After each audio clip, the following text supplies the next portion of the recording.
It didn't make the front page of every paper. There were no primetime alerts or major White House press briefings.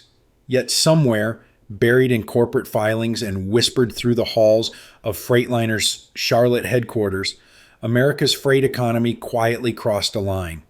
The headlines didn't scream collapse. But that's exactly what began to unfold. Freightliner, once a proud symbol of American strength, grit, and heavy-duty craftsmanship, froze all U.S. production. No warning, no explanation, just silence. It wasn't just another company downsizing. This was the biggest name in Class 8 trucking, the backbone of long-haul logistics, simply walking away. Real quick, if you're into videos that cut through the noise and break things down clearly, go ahead and hit that like button. It helps more people find this. And if you're not subscribed yet, now's a good time. We've got more deep dives coming your way. Also, drop a comment and let me know what you think. I'd love to hear your take. Now on to the video. The factory shutdowns hit like a freight train. Not in the way Wall Street analysts talk about numbers or charts, but in the lives of real people. In towns like Gaffney, Cleveland, and Mount Holly, where generations clocked in for a company they thought they could trust. And the collapse didn't start with financial disaster. It wasn't a scandal or a strike. It started with boardroom decisions masked as efficiency optimization and strategic repositioning. Buzzwords, euphemisms. Meanwhile, forklifts kept rolling. Lights stayed on and workers showed up, unaware that spreadsheets had already priced them out. This wasn't just about outsourcing. It was about how American industry, under the pressure of tariffs, global competition, and razor-thin margins, quietly rewrote its moral contract. Freightliner wasn't alone. It just jumped first. And once it did, it gave cover for others to follow. But this isn't just a story about corporate decisions or government policy. It's about the vacuum left behind. One filled not just by foreign factories, but by something unexpected. Local resilience. The story that started with collapse didn't end there. It triggered reinvention, defiance, and a radical rethinking of what industrial power even means in the 21st century. So let's rewind, because to understand how we got here and what happens next, we have to start at the very moment silence fell at Freightliner HQ. The signs weren't visible at first. Freightliner's plants were humming, forklifts moving, workers clocking in like clockwork. On the surface, everything seemed intact. But inside Freightliner's Charlotte headquarters, the mood was shifting. The optimism that once surrounded America's most iconic heavy-duty truck manufacturer had quietly evaporated. It started with canceled travel schedules. Regional executives who once visited sites across the country on a regular cadence began pulling back. Scheduled capital improvement projects disappeared from planning documents without explanation. The phrase expansion roadmap became conspicuously absent in internal meetings. Staffers who had been involved in facility upgrades were quietly reassigned, their budgets slashed without fanfare. The company's direction was changing, but only a few people knew. What happened next didn't make national headlines. There was no press release, no statement to employees or unions. Instead, Freightliner's leadership initiated what would later be recognized as one of the most surgical industrial retreats in recent American history. A full freeze on U.S. production was already underway. Not a pause, not a temporary adjustment, but the beginning of a large-scale manufacturing exodus, meticulously planned and deliberately concealed. The blueprint for this retreat was hidden behind layers of corporate euphemism: consolidation of operations, strategic repositioning, global efficiency realignment. In ordinary language, this meant closing American factories and moving production overseas. By the time internal documents surfaced outlining labor contract nullifications, severance budgets, and relocation plans, the decision was all but final. Freightliner had flagged 3 of its largest U.S. production sites for closure. These were not theoretical exercises or contingency plans. These were operational go orders awaiting only board approval.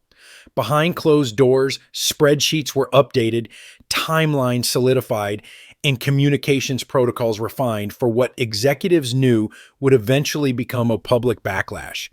But even as those decisions crystallized, there was no transparency.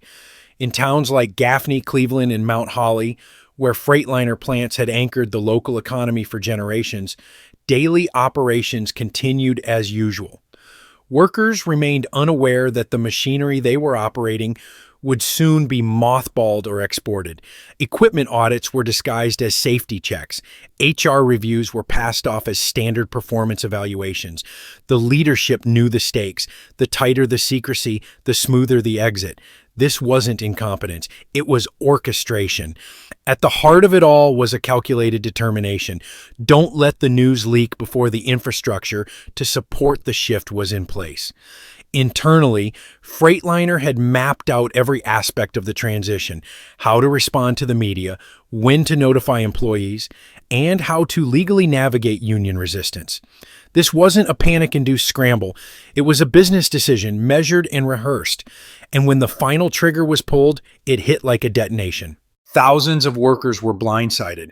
Some found out as they were escorted off the production floor mid-shift. Others received templated emails hours after finishing their last workday.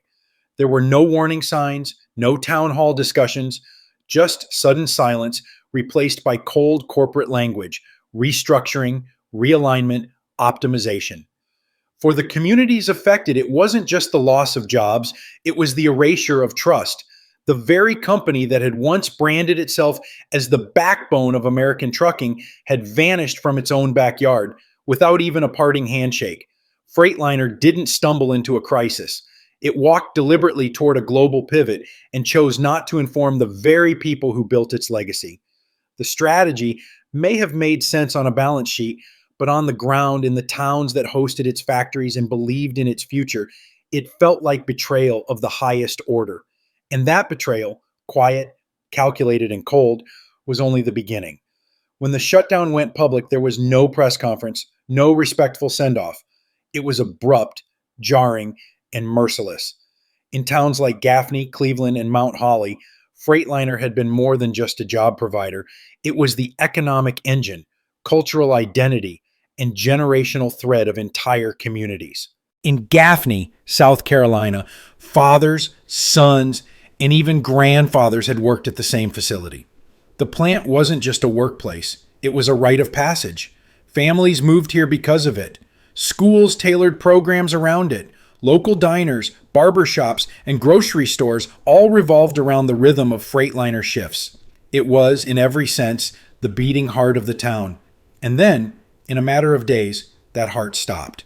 Workers showed up expecting another normal shift. Instead, they were met with security guards. Some were escorted off the premises without explanation. Others found out through generic emails. No names, no gratitude, just sterile instructions on severance processing. There was no warning, no dignity, only silence. The layoffs weren't confined to the plant floors. The ripple effect crushed every part of the local ecosystem. Contractors lost accounts overnight. Delivery drivers were rerouted permanently. Maintenance teams were dissolved. Cafes that once opened early for the morning crowd saw their tables sit empty. One local diner, Pauline's, which had served Freightliner workers for over 2 decades, closed within a month of the announcement. Its owner, Evelyn, had to lay off half her staff the same week she served her final breakfast rush. Even the town's hospital wasn't spared. As residents lost their jobs, they also lost their health insurance. Elective procedures were canceled. The maternity ward saw reduced bookings. Local pharmacies reported an increase in anxiety and sleep medication prescriptions. Churches began hosting job fairs alongside Sunday services. Hope was not just fading, it was hemorrhaging. And what stung the most wasn't just the economic fallout, it was the emotional devastation. Men and women who had dedicated 30, even 40 years to the company felt discarded like obsolete equipment. Conversations at grocery stores, barbershops, and church pews turned from weekend plans to survival strategies.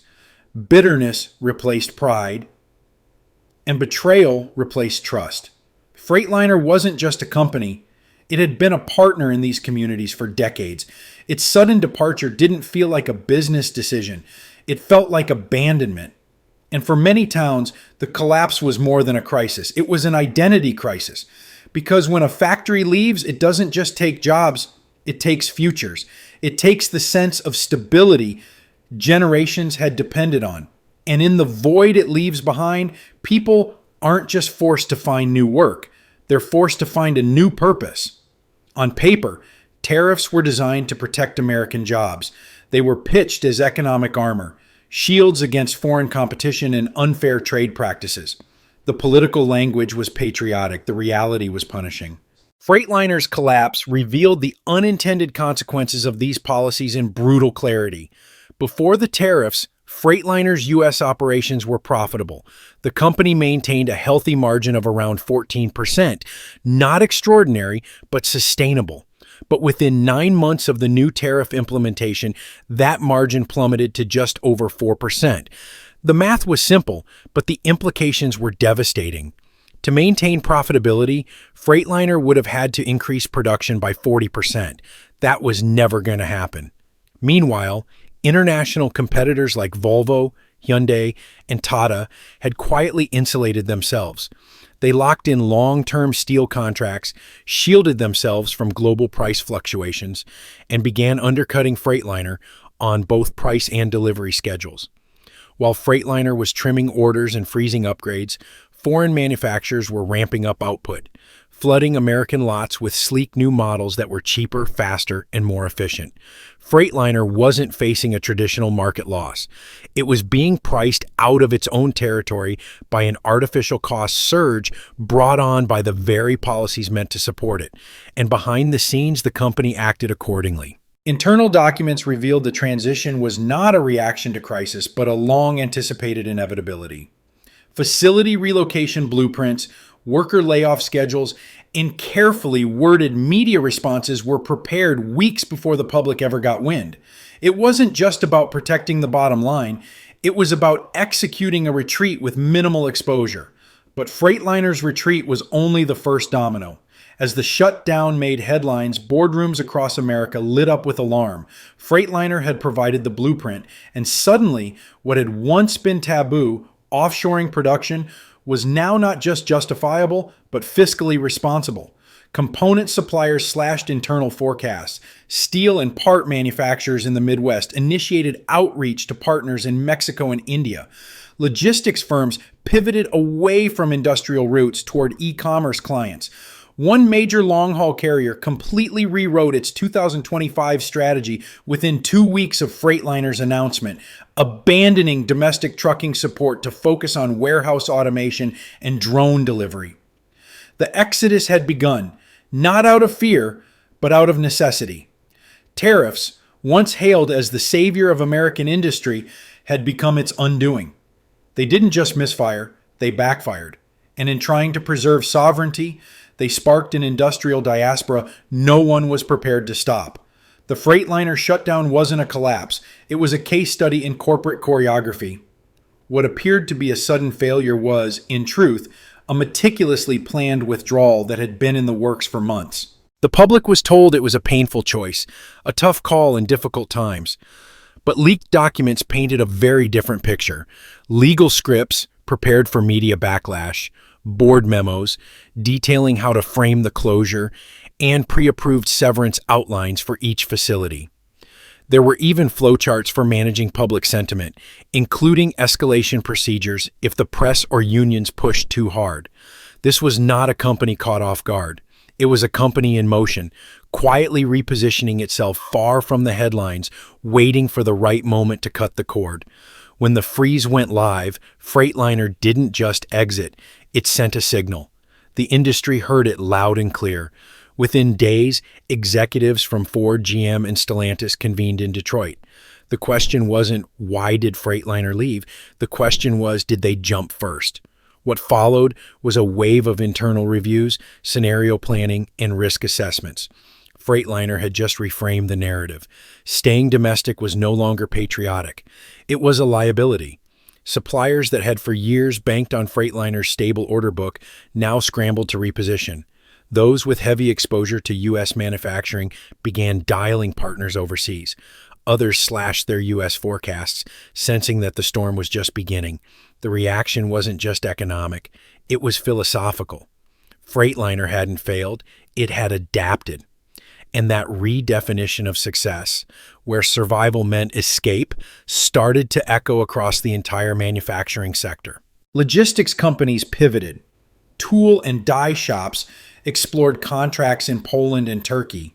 Consulting firms began advising clients on how to optimize their global footprint, a sanitized phrase now synonymous with leaving the U.S.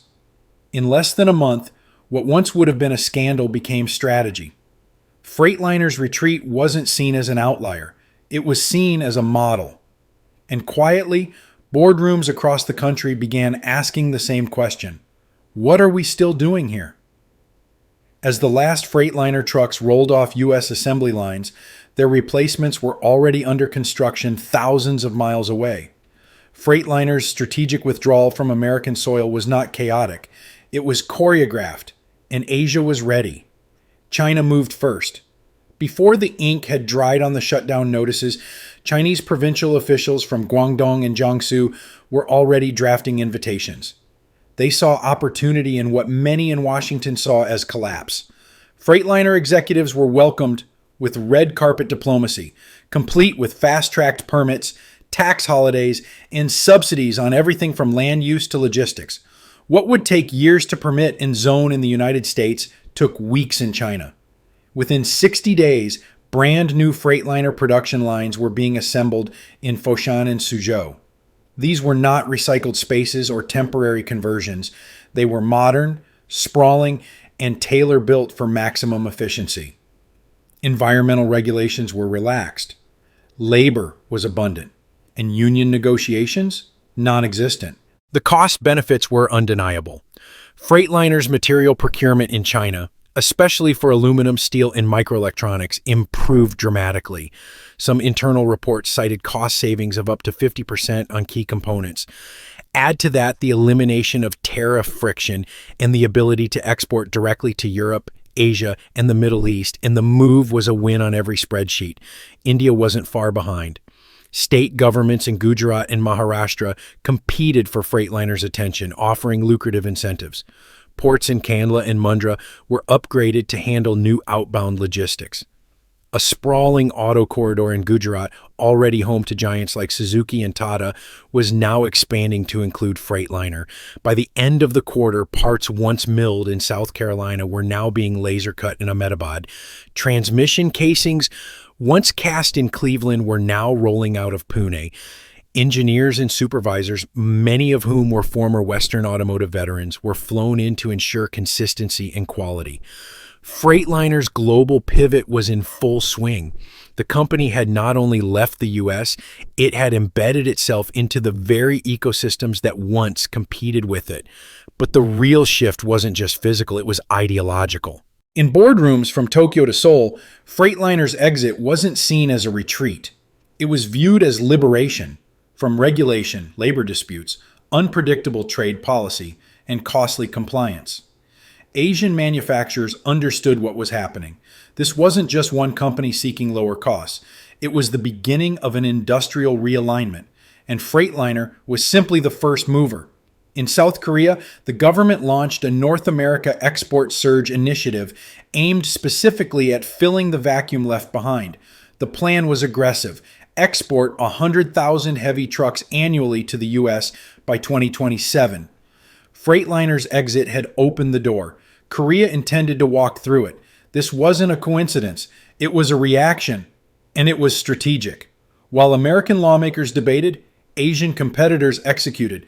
The rules had changed, the stage had shifted, and by the time Washington realized what was happening, Asia was already in the driver's seat, literally. As Asia raced ahead, Europe followed with precision. The collapse of Freightliner's U.S. operations was more than a domestic tragedy. It was a geopolitical signal. For European manufacturers, it marked an unprecedented window of opportunity, and they moved swiftly. Germany's Ministry for Economic Affairs quietly circulated an internal document titled Opportunity Windows just days after Freightliner's announcement. The memo highlighted newly exposed sectors in the American market, particularly Class 8 freight vehicles, and proposed action plans for rapid expansion. There were no grand speeches or public declarations, only quiet efficiency. Daimler, still technically Freightliner's parent company, was the first to act. Within 3 weeks, capital previously earmarked for North Carolina was redirected to existing facilities in Jawor, Poland, and Worth, Germany. Expansion blueprints were dusted off. Hiring ramped up. Supply chain contracts were renegotiated. These factories were not playing catch-up. They were preparing to absorb an entire supply lines. Simultaneously, Daimler launched a behind-the-scenes campaign in the United States. Their goal? To reclaim Freightliner's dealership relationships before competitors did. Sales reps fluent in American fleet requirements began offering exclusive supply contracts to local dealers, many of whom were left scrambling after Freightliner's exit. The bait? Consistent inventory, favorable terms, and the promise of long-term stability. Volkswagen followed with its own commercial vehicle division, eyeing municipal fleet contracts that had been vacated.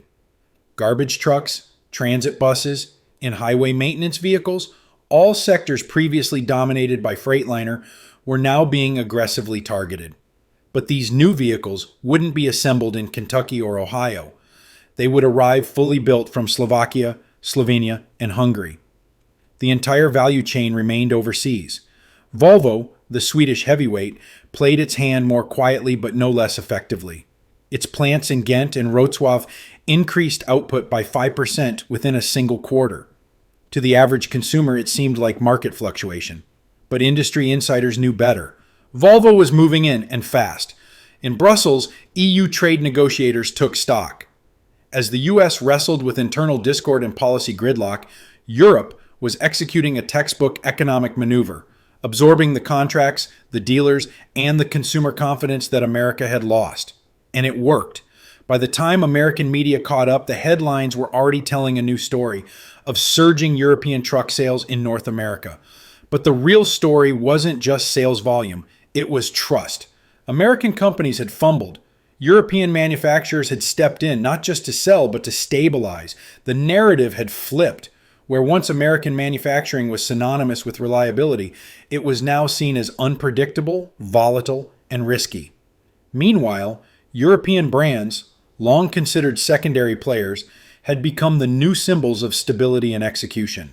Freightliner's retreat hadn't just fractured the domestic market, it had redefined who the global customer trusted, and Europe didn't hesitate to claim that trust.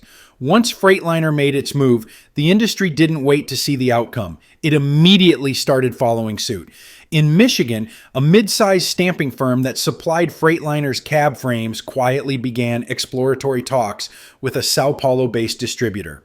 Within weeks, the company was translating its brochures into Portuguese and hiring consultants to navigate Brazil's business regulations. They weren't waiting for another shutdown, they were planning around it. In Ohio, a Toledo-based bracket fabricator initiated a deal with a Turkish automotive company. The agreement included not just product supply, but exclusive North American distribution rights. Their plan wasn't to fill Freightliner's orders. It was to avoid the same fate by diversifying before domestic demand dried up. Across the country, similar stories emerged. Companies that had once built entire business models around U.S. manufacturing were pivoting to global supply chains. Research budgets were reallocated to international logistics. Legal teams scrambled to learn foreign labor law. CFOs demanded audits of U.S. dependency risk. It wasn't just that companies feared collapse, it was that Freightliner had shown them the way out. The logic was simple. American production came with too many variables: unpredictable policy, rising labor costs, regulatory red tape, and tariff volatility. In contrast, foreign markets offered consistency, incentives, and lower operating expenses. Boardrooms didn't see offshoring as betrayal anymore. They saw it as insurance. And the buzzword that began appearing in every strategy memo: decoupling. Patriotic slogans were quietly retired. They were replaced by terms like agile manufacturing, margin resilience, and supply diversification. Behind closed doors, executives were reprogramming the entire operating logic of American industry. In just 3 months, the Freightliner model evolved from outlier to blueprint. Manufacturing wasn't about geography anymore. It was about flexibility, protection, and exit routes, and everyone was drawing the same map. The result was a silent but decisive shift in industrial identity. American factories no longer represented the foundation, they represented the risk. And every company that followed Freightliner's lead reinforced that message. The cost of staying outweighed the cost of leaving. While factories were being dismantled and workers laid off, Washington scrambled to catch up to a reality that had already shifted.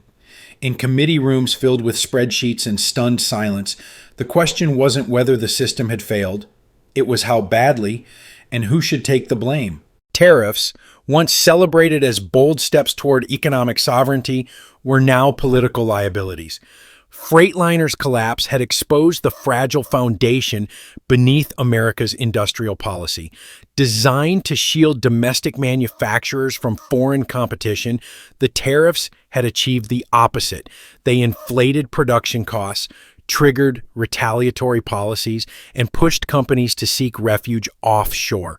Emergency hearings were convened on Capitol Hill. A bipartisan committee reviewed job data, comparing employment projections with the sudden wave of closures. What they saw was alarming. Freightliner was not an anomaly. It was the first of many. A dozen other major manufacturers were now evaluating offshore relocation, and unlike in the past, they weren't hiding it. They were building business cases to justify it. Some lawmakers doubled down, arguing that companies like Freightliner lacked patriotism and exploited policy loopholes. Others took a more sobering view, acknowledging that the U.S. had failed to modernize its supply chains, invest in raw materials, or provide stable policy incentives. Behind closed doors, it was clear that nobody had a full grip on the scale of what was unfolding. Legislative reactions came swiftly, but perhaps too late. One proposal offered tax incentives for companies that returned operations to the U.S. within 5 years. Another introduced penalties for offshoring more than 20% of a workforce after receiving federal subsidies. Freightliner's name appeared frequently in these discussions, often framed as a cautionary tale of unchecked globalization and failed accountability. But policy wasn't the only battleground. The political fallout spilled into campaign trails. Town halls turned hostile. Protesters held signs reading, "Where were you when the jobs left?" and "Main Street got sold out." Incumbents scrambled to rewrite their records. Challengers pointed fingers. Both sides realized the same truth. Industrial abandonment was no longer an abstract issue. It was now front-page news in every district that had lost a factory.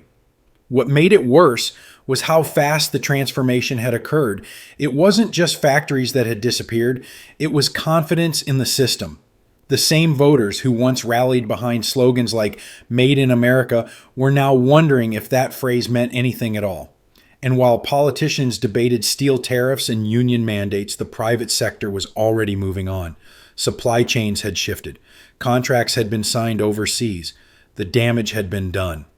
One internal white paper circulated quietly among lawmakers summarized the new landscape with brutal clarity. If Freightliner can walk, anyone can. It wasn't a theory, it was a warning, and it was already coming true. In the aftermath of collapse, there was no cavalry, no bailouts, no sudden reversals. For the thousands of workers left behind by Freightliner's departure, the message was clear: you're on your own. But in towns like Gaffney, Cleveland, and Mount Holly, something unexpected happened. They began to rebuild. Not in the traditional sense, not by waiting for another corporation to move in and save the day, but by turning inward. Welders, machinists, and engineers who had spent decades on the factory floor pooled their skills and started building again, this time for themselves. In a shuttered warehouse outside of Gaffney, a group of former Freightliner employees launched a fabrication collective. With salvaged equipment and secondhand parts, they began producing components for municipal vehicles. What started as a side hustle became a service contract, then two. Then a fleet of low-speed electric delivery trucks for city use. Their motto, painted in bold letters on the side of each vehicle, read, "Built here, stays here." Similar stories began to surface across the region. A retired supply chain manager partnered with a logistics tech startup, offering last-mile delivery software tailored for agricultural co-ops. A former line supervisor began building solar-powered irrigation systems for Carolina farmers. Local banks, once hesitant to lend without big corporate backing, started issuing microloans to community businesses. Even churches joined in, hosting job fairs, providing shared workspaces, and connecting workers with local trades. These weren't gestures of nostalgia. They were declarations of independence. In many ways, this was the beginning of a new industrial philosophy, one rooted in resilience, adaptability, and local ownership. Without the burden of bloated corporate overhead or foreign investors, these new ventures were lean, fast, and community-centered. In place of giant factories came modular microfactories. Instead of single industry dependence, towns began encouraging diversified ecosystems, food processing, renewable energy, additive manufacturing. Zoning boards adapted, permits streamlined. What had once seemed impossible was now becoming normal. The most remarkable shift wasn't economic, it was psychological. People who had been treated as expendable were now reclaiming agency. The tools were the same, the talent was the same. The only thing that had changed was the blueprint. They were no longer waiting for jobs to come back. They were building the future with their own hands. Freightliner's story was never just about trucks. It was about trust, transformation, and the shifting soul of American industry. What began as a quiet decision behind closed doors became a nationwide reckoning. A factory shutdown became a case study. A betrayal turned into a blueprint. And in its wake, communities were left to pick up the pieces, not just of their economies, but of their identities. Across the world, competitors stepped in. Policies failed, margins ruled, and a nation that once prided itself on industrial dominance was forced to ask an uncomfortable question. What happens when loyalty is no longer profitable? But from the ashes, something remarkable stirred. Workers didn't just mourn, they moved, they rebuilt. Not with billion-dollar backing, but with calloused hands, ingenuity, and an unwavering resolve. In the shadows of shuttered plants, a new kind of economy began to emerge, one based not on global margins, but on local ownership. Freightliner may have left a void, but it also revealed a truth. The future of American industry won't be dictated in boardrooms or sealed in trade deals. It will be forged, one shop, one town, one decision at a time. And that's a story still being written. Once again, thanks for watching this video. If you got something out of this, hit that like button and make sure you're subscribed so you don't miss the next one. And hey, let me know your thoughts in the comments, agree, disagree, or something in between. I'd love to hear it.